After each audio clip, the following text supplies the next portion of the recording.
Forged on the gridiron in September. Perfected in the magic of March. For the fans who love the crunch of the pads. Prefer a dunk. And expect nothing but the best. This was the Big Ten.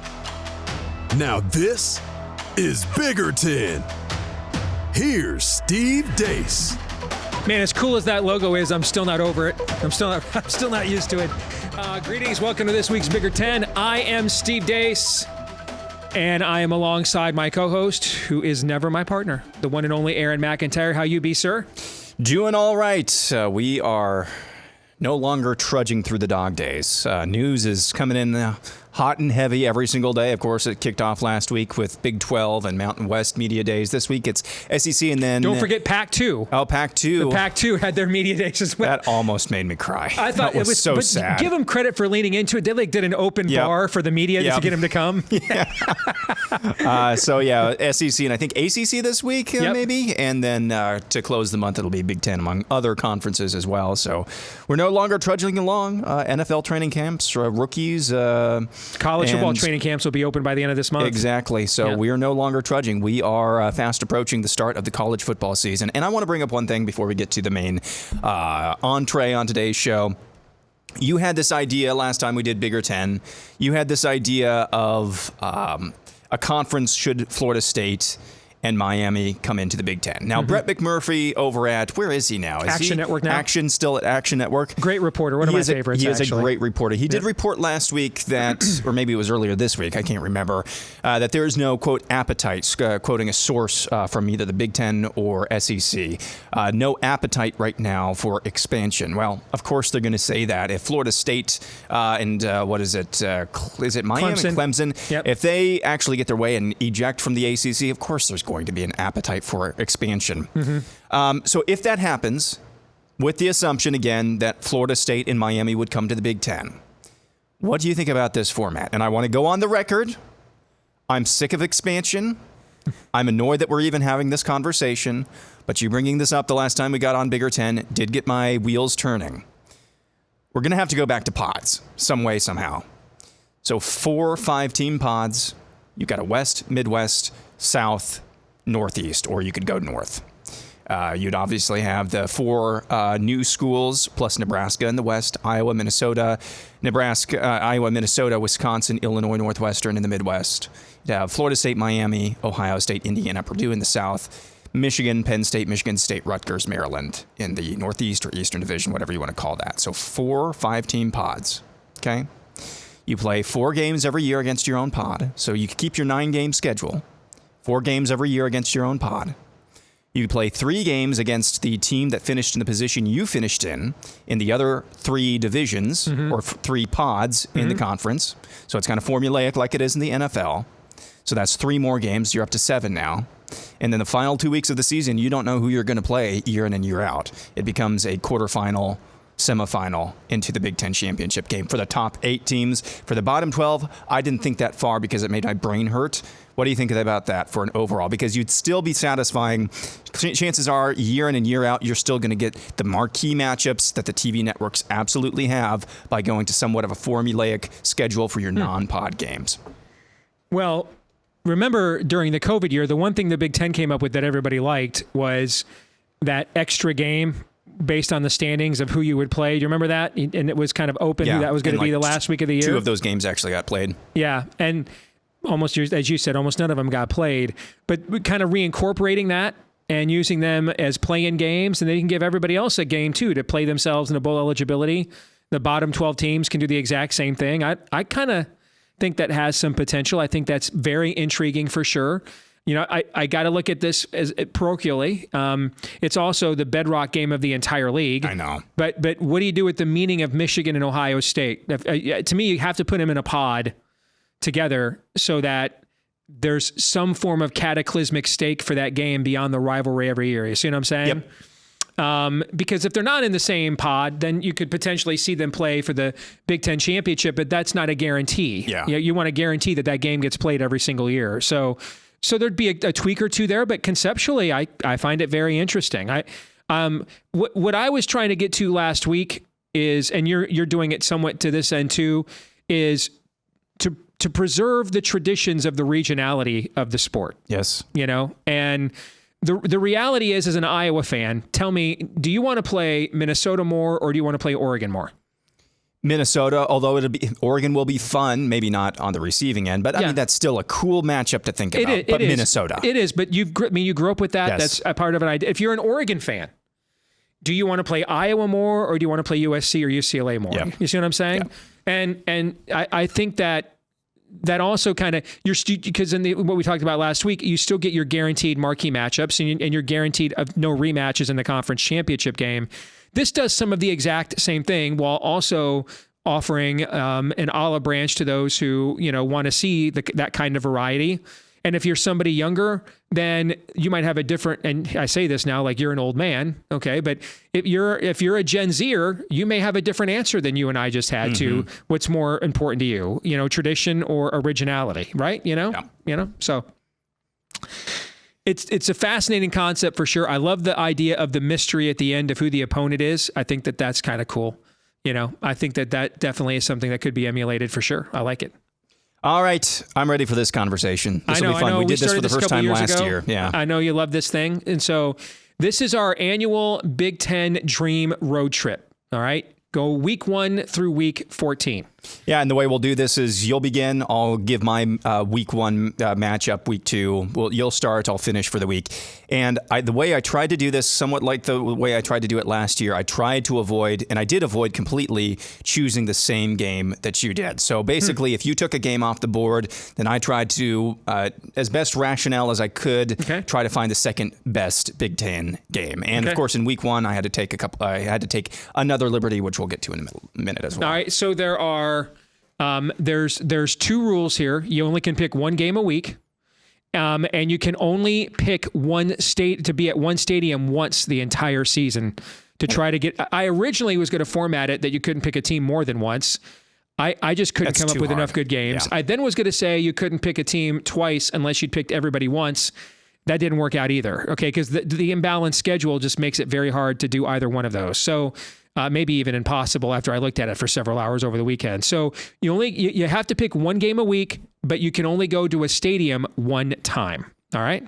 So with that said, let's get started. Our big ultimate road trip for me. I'm going to start week 1. I think this North Carolina at Minnesota game is very, very interesting. Plus, I love those baby blue uniforms of Carolina. But selfishly, this game's also being played on Thursday night. And so, I'm there for the first Big Ten game of the year. And then that opening Saturday, when there's some really good games, I'm home for all those games. I can watch them all on TV. So this accomplished 2 things for me at once. So I'm going with North Carolina against Minnesota. Remember, North Carolina really hammered Minnesota a year ago. So this is the Gophers' chance to get back at them. Yeah, that's obviously the most compelling matchup of week 1 as far as Big Ten teams go at Big Ten stadiums. The other liberty that I had to I had to take is that I did not choose a Big Ten stadium for week 1.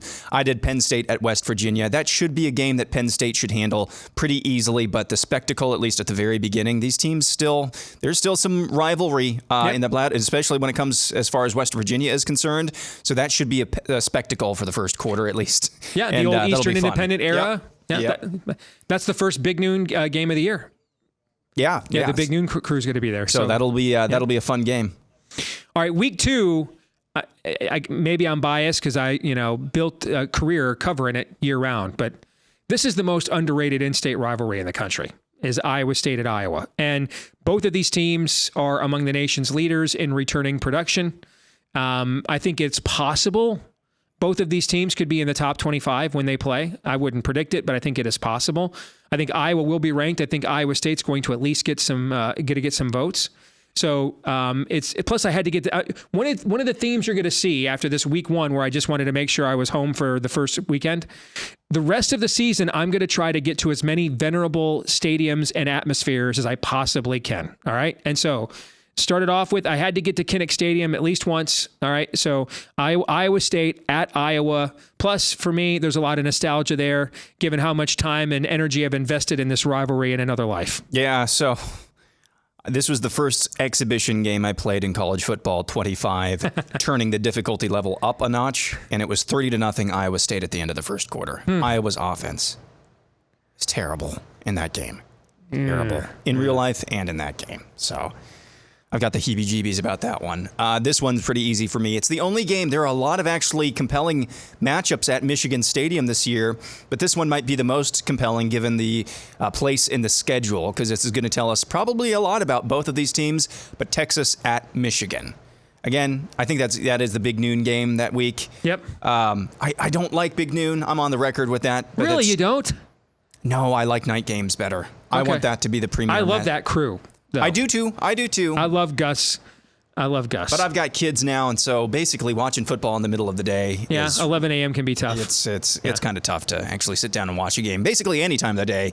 But I've always liked the night premier marquee matchup, so that's going to be an awesome game. It's at Michigan. Michigan's still going to have a killer defense. Texas still has a ton of weapons on offense. Going to be a real test. But Texas actually did this last year. They went on the road, or it was a neutral site game versus Alabama, wasn't it? When they played Alabama. So this is going to be... they played in Tuscaloosa. Oh, they played in Tuscaloosa. So they've already been battle tested. So that's going to be a really, really cool game. All right, week 3, this is off the grid a little bit. Not necessarily a venerable location. But I am just damn curious how this is going to go. So, I mean, for 100 years, this game was called the Civil War. Oregon and Oregon State, when they were, in the Pac-8, Pac-10, then Pac-12. Then Oregon left Oregon State behind. Literally left them behind. Yep. They agreed to play each other in the non-conference, which I think is tremendous. Washington and Washington State are going to do it too. And so they go to Corvallis. And I want to know what that atmosphere is like. I want to feel it. You know what I mean? Little brother, you left us behind, you abandoned us. Yep. Now, Oregon might go in there once all that it wears off and the ball kicks off and just open a can, okay? But I can't imagine, except for the game that'll be at the very end of my docket here, I cannot imagine a team that will face a more vitriolic, despised, angry, bitter home atmosphere on the road this year than Oregon will going to Corvallis. So I want to feel that. I'm going to be there for that. That's where I'm going. Yeah, particularly given, this is usually the last weekend of the season, or it has been, like a lot of other rivalries as well, particularly that this is early in the season, too. So if Oregon State has kind of a stinker of the season... Yeah, because right now they still think they're good and could be good. Exactly. Yeah. They still have something to believe in, and they still are pissed off. That would be really interesting. Yep. Mine for this week, Alabama at Wisconsin. That's a good one. Yep.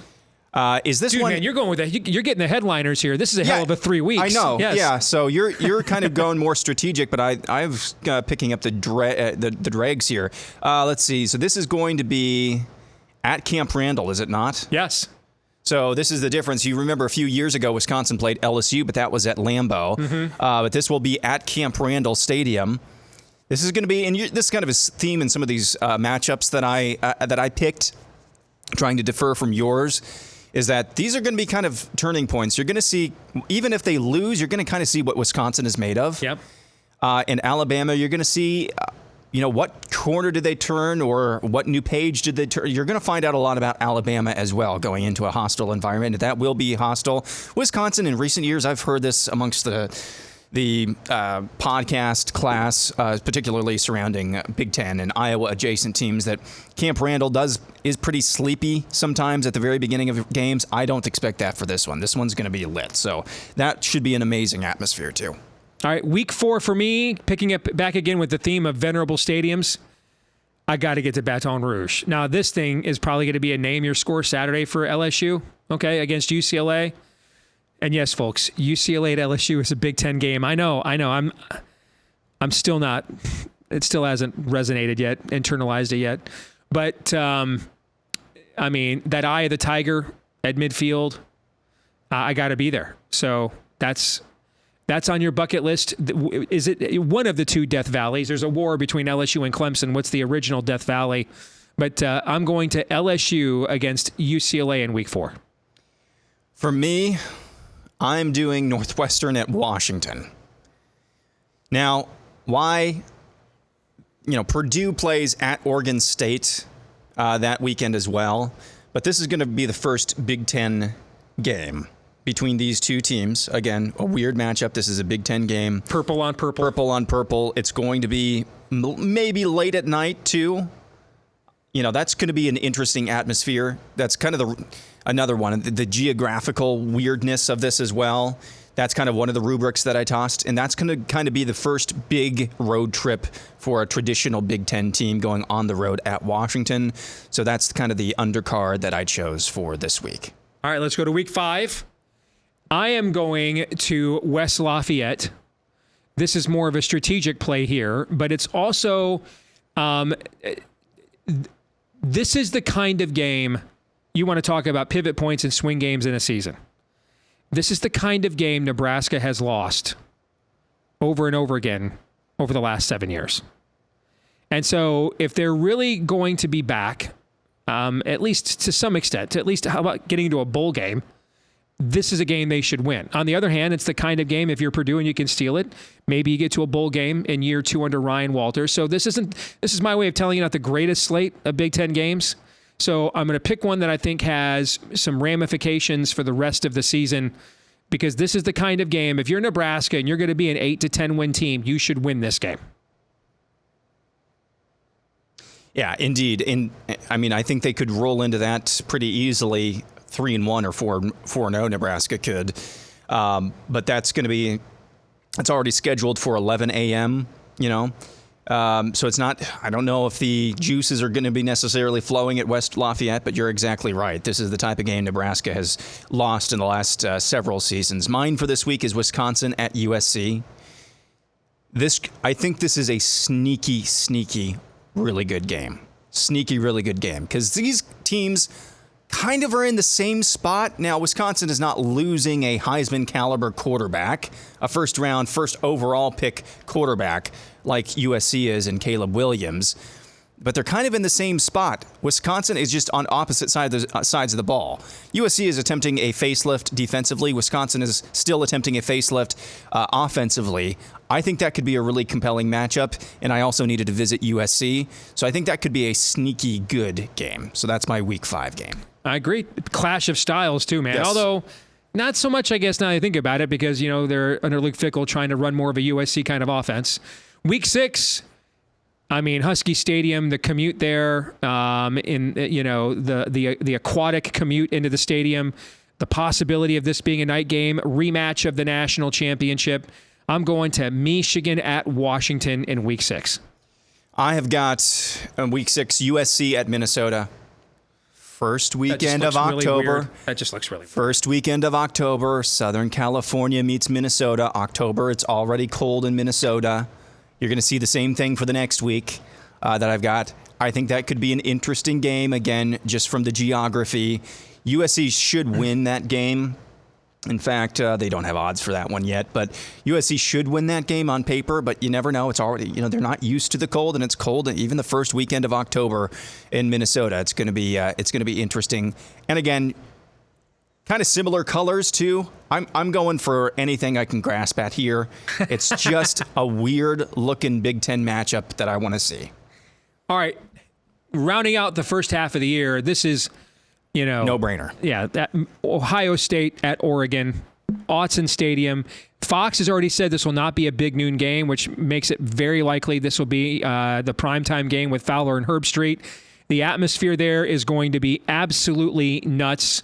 Both of these teams are in every preseason polls top 4 heading into the year. This one's just, like you said, no-brainer. Mine, going back to Minnesota as well. Minnesota at UCLA, middle of October, Midwestern team from the north. It's already cold, and you're going into somewhere that could be in the 80s, again, depending on what time of the day it is. That could be interesting. And we're going to see a lot of these games. You look at Alabama, Wisconsin, USC, Minnesota, UCLA. You're going to see kind of what these programs are made out of and kind of the direction that they're headed. If this game is played late at night, Minnesota, that's going to be another interesting thing to watch. What's the traditional Big Ten team's record going out west, and if they play night games? What's that going to look like? Mm-hmm. We're going to get some answers pretty quick into the Big Ten slate in matchups like Minnesota at UCLA. Plus, it's the Rose Bowl. Yeah, that's also cool. Yeah. I mean, Minnesota has the longest Rose Bowl drought of any original Big Ten member. They've not been out there since 1960. So this is one way to play there. Yep. All right, week 8. This is just like the weirdest road trip of the year. Well, this is USC at Washington at Rutgers on a Friday night, and this are just the two weirdest road trips. So I'm just taking this one. Not a great week of games. Wanted to, set some games aside, some stadium trips aside for later in the year. So I'm going USC at Maryland because why not, man? Why not? I mean, week 8, right before Halloween, the third Saturday in October, as Keith Jackson would say. Alabama, Tennessee, USC, Maryland. No? Nope. No. Nope. No. Well, it is now. So here we go. Going to go see the Shells take on the Trojans. Okay. Stick with me here. Uh-oh. It's a weekday game. You are in the conversation, deep embedded in the conversation for college football playoff.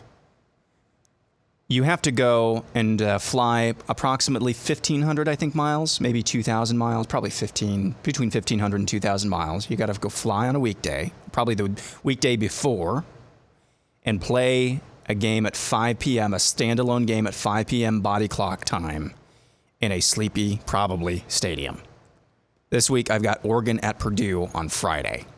5 p.m. local time for Oregon. That game kicks off. That's a weird road trip. That is a very weird road trip. So I'm not going to go upset alert. It's the middle of July, mid to late July as you're listening to this. I'm not going to go upset alert, but that's a really, really weird trip. Really weird trip. And so I think that'd be interesting to peruse. I love that we both went weird the same week. I like it. All right, week 9. Have to go to Madtown if we're doing venerable stadiums. Got to see jump around. Penn State at Wisconsin. Not a great schedule in terms of road game challenges for the Nittany Lions this year. This is probably the toughest one. So Penn State at Wisconsin, and it's just Madtown, man, and a big name opponent. It might be sleepy, but it's not going to be sleepy for this one. So I've got, by the way, this week as well. So a lot of people have been saying Rutgers has gotten off easy. This week, not so much. Rutgers has to go on a Friday night all the way across the country to USC and play at 11 p.m. their time, 11 p.m. Eastern time. So that's not the game that I picked this week. Nebraska at Ohio State is. If Nebraska, like you said in your preview a few weeks ago, Nebraska could be undefeated going into this Ohio State game. So I think that would be a really compelling game to watch. Nebraska, if they are having a successful season up to that point, you have to think Matt Rule has these guys believing that they can go in and play with the big boys. And I think that could be a really compelling matchup as well. So Nebraska at Ohio State. That also checks off the horseshoe for my list as well. Week 10, another one of the bedrock games this year. Oregon at Michigan. Oregon, by far their toughest road game of the year against the defending national champions. And you got to think by then Michigan will have something figured out with the offensive turnover there. And you're talking about one of the most explosive offenses in college football up against one of the best defenses in college football, one of the great stadiums in college football. The color combinations there with the green and gold and the maize and blue. I mean, this just reeks of big game. And I'm going to be there at the Big House for that. Yeah, this week in the Big Ten, Wisconsin, Iowa, Oregon, Michigan, Ohio State, Penn State. Is that good? USC, Washington. Wow. That's really good. I'm going Ohio State at Penn State. I'm doing Penn State because I already did. I did Penn State before, but I did at West Virginia Stadium. So that's going to be probably the second most compelling matchup on the schedule this weekend, and it also might be the whiteout. My trip to Happy Valley taken care of, and yeah, it could be the whiteout as well. Yep. Week 11. If it's not the whiteout, the word is it's this game. Washington at Penn State. Could you imagine Washington having to come all the way across the country, end of October, beginning of November, to be subjected to the whiteout? Yeah. Welcome to the Big Ten. They don't have a great schedule. Yeah. They really don't. They don't. So the whiteout is probably either the game you just picked or the game that I just picked. So I'm picking Washington at Penn State because, again, if I'm doing venerable stadiums, you have to get to the erector set there in Happy Valley.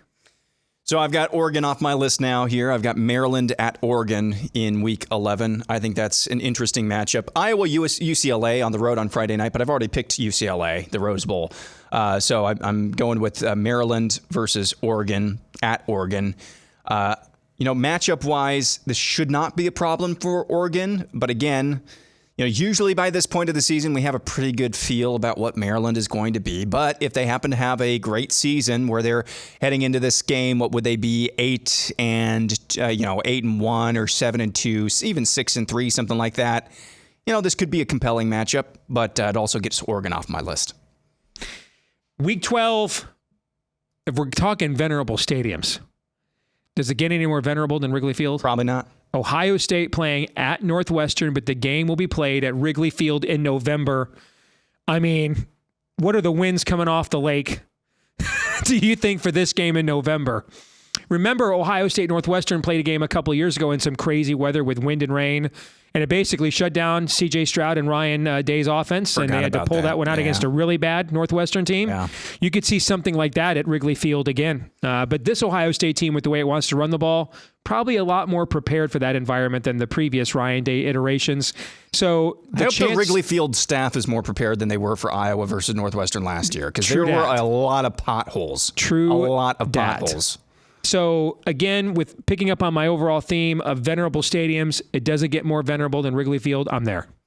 It's a great pick. This one, not so compelling. A lot of the other matchups, I'd already been to the stadiums. Michigan State versus Illinois, or at Illinois, I should say. Only because I think this game might tell us a lot about the direction both of these programs are headed, one way or another. So, yeah, it's going to be the first season under Jonathan Smith at Michigan State. But we're now in season, 3 of Brett Bielema at Illinois. This is a game they probably should win at home versus, as coach in his first year. But I think this game will tell us a lot about the direction of both of those teams. So I think it's a compelling matchup for that reason alone. Week 13, I got to get to the Rose Bowl, especially in November. I could use a little heat up, get ready, just to get my blood thinned out before winter comes. And it's one of the great rivalries in college football, even if it's not quite what it used to be. But UCLA did just win this game last year. USC at UCLA in the Rose Bowl. That's now a Big Ten conference game. All my life growing up, the doubleheader on ABC was Michigan, Ohio State at noon, UCLA and USC at 3:30. Now, it's not even the last week of the year, and it's a Big Ten game. Nevertheless, it's where I will be at the Rose Bowl, Week 13. Getting my first trip over to Lincoln off of the board there, and that's a great call, by the way, and that is probably the most compelling, or at least the funnest matchup in terms of stadiums that week. Wisconsin at Nebraska. I don't know what to make of Wisconsin. I think Nebraska is going to turn a corner this year. This is a matchup that 3-4 years ago, it's Wisconsin all day long. Now, I think it's going to be more of a toss-up. I think that could be a really good game. Also, we're in the middle to late part of November. You never know what the weather is going to be like. So it could be a fun game to watch, a la Farmageddon versus Kansas State, Iowa State last year. Mm-hmm.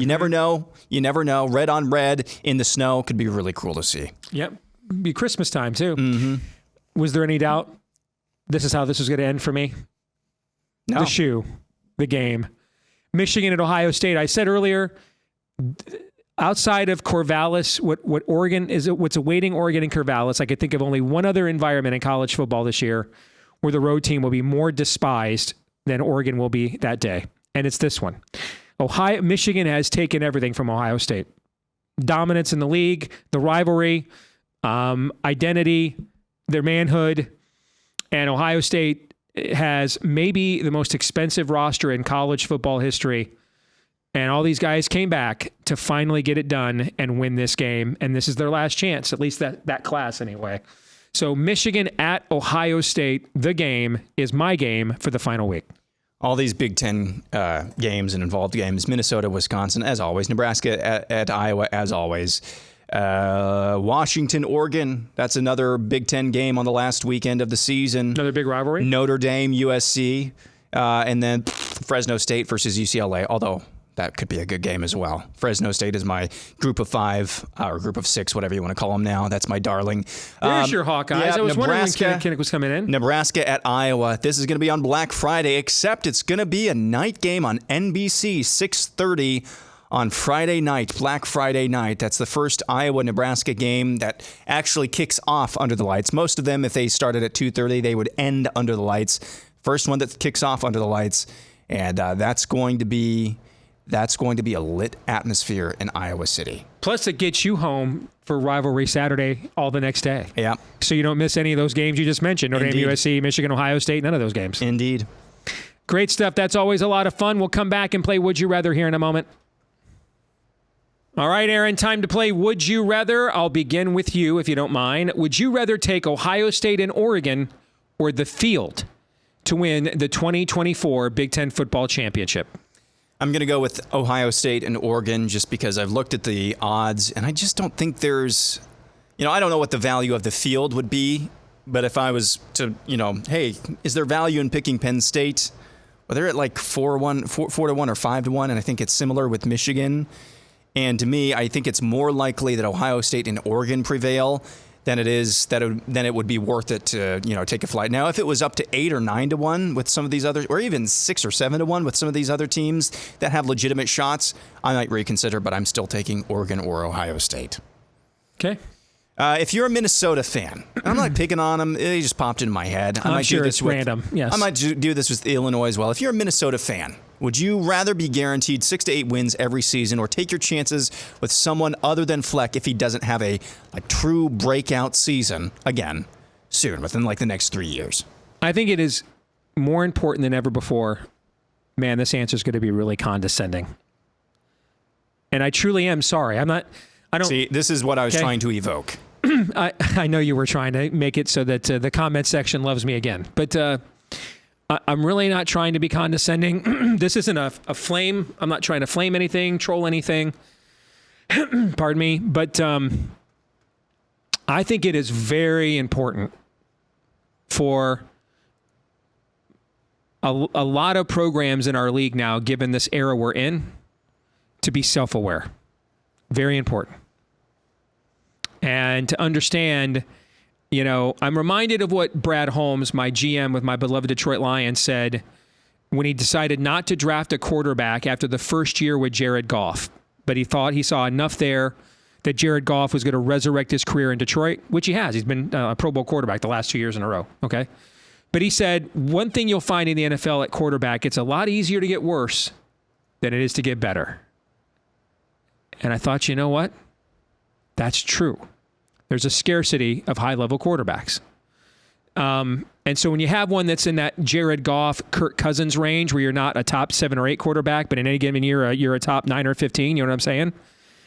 Trying to trade up from that, it's a lot more likely, unless you're the Chiefs and you get lucky that Pat Mahomes falls in your lap while you're sitting there with Alex Smith. Most of the time that's not how it works. Most of the time, when you think the guy who's 9 to 15 at quarterback isn't good enough, so you move on, you end up with the first pick or 2 in the draft in the next few years because you suck. So it's a lot easier to get worse than it is to get better at quarterback. Same thing I think applies here, Aaron, to this next tier of teams in our league for a lot of them. It's going to be a lot easier to get worse than it is for you to get better, to take that next step. So I would really practice a lot of self-awareness.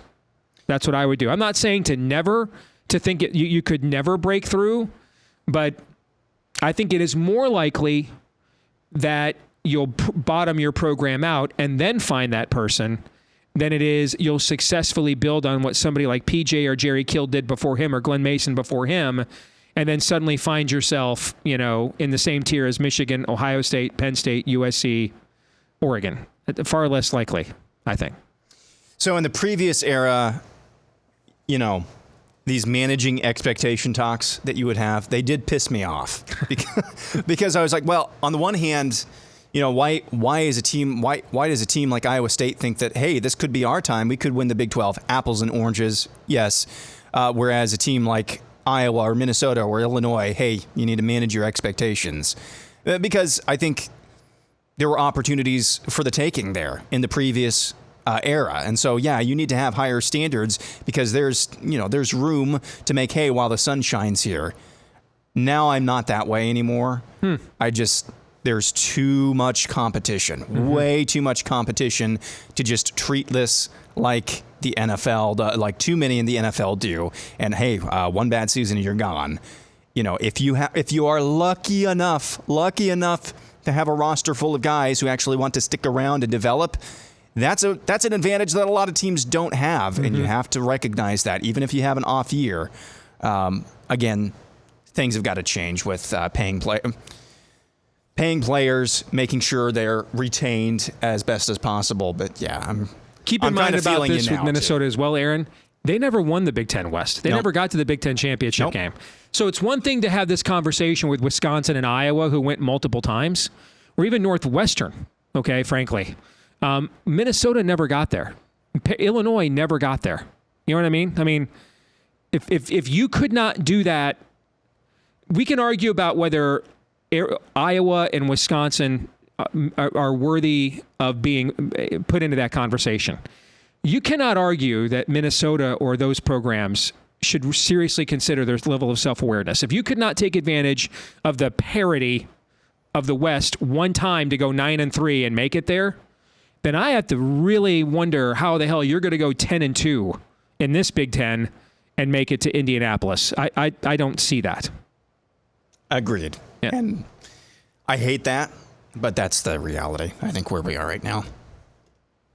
All right, speaking of Illinois, would you rather keep Brett Bielema or move on? If you were the Illinois AD, Aaron, and the Illini failed to qualify for a bowl game for the second year in a row, because as of right now, as I'm finishing up my college football preview, he's the only coach in the Big Ten I can find that's like even hovering around a hot seat heading into this season. I'm going to keep him. He has a track record, and it's the conversation that we just had. I'm going to keep him for at least another season. If they fall flat on their face again for like a third straight season, that's when we're going to have some tough conversations. But because of the conversation, and I would say the same thing with Iowa as well. If they go somehow 6-6, 5-7 this year, fail to make a bowl game, I am less inclined to make a move at head coach than I was 3 years ago, 2 years ago. So that's where I am. Okay. All right, kind of a fun one to end this. Would you rather take an RV, one of those big honking RVs that you have to drive yourself on your Big Ten Ultimate Road Trip, or take a much smaller Mercedes Sprinter luxury van? Have you ever seen one of these? These are cool. Are they? Mercedes Sprinter's a luxury van that's driven by someone else. So a very spacious RV that you have to drive yourself, or you're chauffeured in a much smaller but still comfortable Mercedes-Benz Sprinter van. Well, I'm a big RV guy. I've always dreamed of doing what John Madden used to do with the Madden Cruiser. I love the idea of taking the RV to every single game, every single week, until you make me drive it. That takes the fun out of the damn RV. Okay, the fun of the RV is someone else drives while you sit back there literally in a house on the road and live normal life, okay? I mean, so if I've got to drive it, that takes the fun out of the RV. In that case, I'm going to go with the smaller vehicle, which gives me more mobility and autonomy than if I have to be stuck to the driver's seat the entire time. Okay, that's a good answer. I don't know how I would answer, because when you get to the destination, well, you do have a lot of space then, but you're so exhausted you can't even enjoy it. I can't imagine, I like the idea of an RV. I do. I don't like the idea of driving it from, but that sounds all over the Midwest. It's like you get an RV to what does RV stand for? Recreational vehicle. Does driving a semi sound like a fun recreational activity? No, it doesn't. So I'm going with the Mercedes Sprinter van. Heck, even if I had to drive it myself, those things are pretty sweet. I don't know if you've seen the interior. They're pretty sweet. They're basically like an RV, but much smaller. I'm glad we had this good point of order conversation. I think that's one of the most important conversations we've ever had, for sure. We'll come back, wrap it up here in a moment. All right, this week's Twitter poll question, we asked you, pick your 2024 Big Ten football champion. This was pretty close. 54% said they'll take Ohio State or Oregon.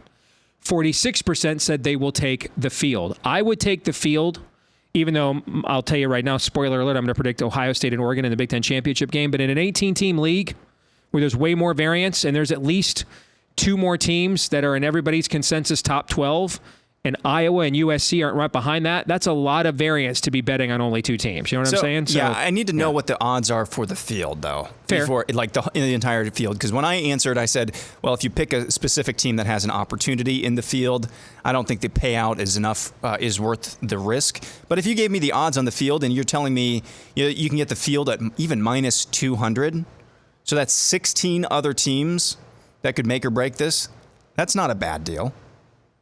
No, it's not. You're right. Brings us to our feedback of the week.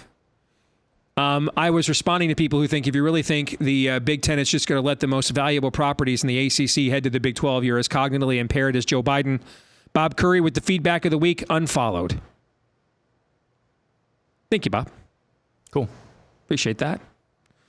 And, okay, as Tom Herman once put it, okay, hook 'em. All right, that'll do it for this week's episode of Bigger 10. You can like, rate, subscribe, 5-star review, unfollow. Whatever you decide to do, whether it's watching right here on YouTube or listening on iTunes, we would love it if you did those things because it does encourage the algorithm to encourage others to find us and watch us right here on Bigger 10. We also encourage you to follow us on Bigger 10 on Twitter or X at Bigger 10, especially next week with Big Ten Football Media Days. We'll have a lot of information and takes off of what we're seeing and coming out of Indianapolis next week. So now's the time, as Aaron said, the season's basically here now. We're in talking season. Camps are just around the corner. NFL training camps open up. All right, so today's July 17th. By this time next week, NFL training camps will be open. All right, by the end of this month, every team in the NFL and every team in college football is going to be in camp. So let's let it go. I mean, let's freaking go. So follow us right now on X at Bigger 10 there. Until the next time, I'm Steve Deace for Aaron McIntyre. We'll see you then right here on Bigger 10.